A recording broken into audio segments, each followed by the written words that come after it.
Mieux détecter les impulsions initiales qui font que les métropoles ont envie de collaborer avec des territoires extérieurs.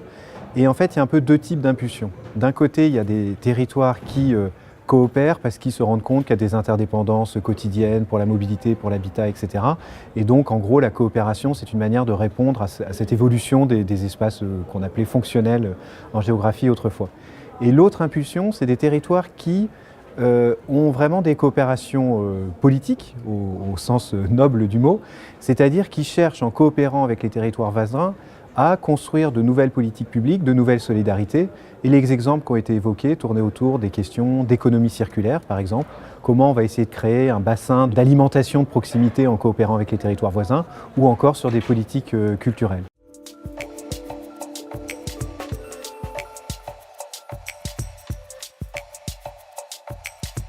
On s'est interrogé sur la mesure de l'intensité de ces coopérations territoriales.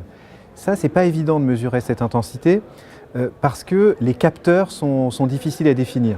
D'un côté, on peut dire assez facilement, on va mesurer les coopérations territoriales au nombre de contrats avec d'autres territoires, on va mesurer au nombre d'équivalents temps plein mobilisés à l'intérieur des collectivités pour les faire vivre. Mais évidemment, c'est un petit peu insuffisant parce que en fait, la coopération, ce n'est pas un service des collectivités, mais c'est un mode de construction des politiques publiques.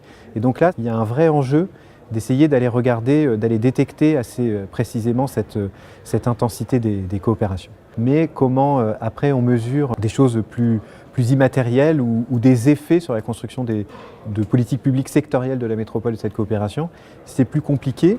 Et c'est justement, je dirais, peut-être une dimension sur laquelle les équipes de recherche du POPSU peuvent être très directement utiles pour les collectivités territoriales, tout en répondant à un enjeu scientifique assez complexe à appréhender.